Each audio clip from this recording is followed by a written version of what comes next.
I am Corporal Hollyfield, and I am currently assigned to the Air Support Unit. My name is Noah Etheridge. I'm a member of the IT team at the Winston-Salem Police Department, and as of earlier this year, I became a licensed drone pilot with the Drone as First Responder program. The type of calls we typically respond to is anything high priority, such as searching for a robbery suspect or some sort of crime in progress. We also respond to traffic crashes to help locate where a crash took place, or missing persons, or it can be really a wide variety of calls. Anything we think would be beneficial to have a drone in the air to give us another perspective on what's going on the ground. One of many examples of a missing child that was of high risk. The officer was able to locate the child using the drone. Some of our drones also have thermal technologies to assist in finding subjects. We actually have two different types of drone programs. One's called tactical drones, and the other is the drone as first responder. Tactical drone is different in the sense that it's a smaller drone. Officers take these drones in their patrol vehicles to sites of calls for service, and if they feel they would be useful, they can deploy that drone on scene. The drone as first responder program, also called DFR, is unique in that we have a stationary launch site with a drone that can be launched and fly anywhere within 2 nautical miles of that site. So any calls for service that come out in that area, we can elect to put the drone up and fly there. One of the main differences with drone as first responder is that we have a remote pilot who flies from the police department. Currently, we are in the drone flight room.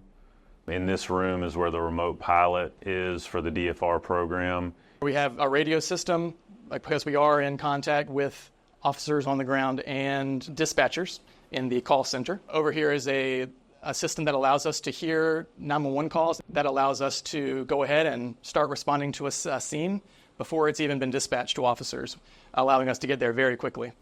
Down here is our actual dispatch software, which the officers use, so we can see the same thing they are and all the different holding calls that might be there, as well as a map of the officers' current locations. Here is our main screen where we're actually in control of the drone. We have a map of our area, a map of our launch site here in this circle.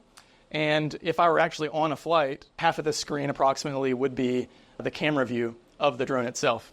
And I would use an actual PlayStation 5 controller to control the drone. Over here we have 2 more monitors. One of these is for monitoring aircraft. We always have to make sure we're aware of any aircraft that are nearby, especially helicopters, because they tend to fly lower to the ground and might become a problem if our drone is too close to them. And then down here we have a constant eye on the weather radar due to the fact that rain, heavy winds, dense fog, these types of weather conditions can negatively affect the flight of the drone. Right now, battery life for the drone is 20 to 30 minutes, and then we'd have to come back and switch batteries. We currently launch DFR from one site, and we are actively looking into establishing additional sites. The DFR drone does remain on the rooftop in between calls. It's only launched in response to a call for service that comes in.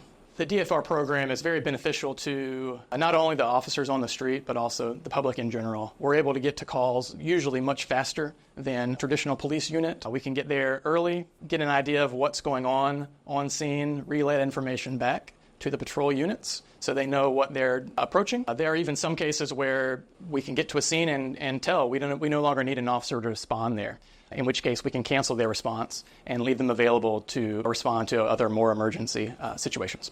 As mentioned, we currently have 1 launch site. We have a person on the roof that is a pilot who has a controller for the drone. When in emergency, if needed, they can take over control from the person flying remotely. And the other is just another individual who doesn't have to be a licensed pilot.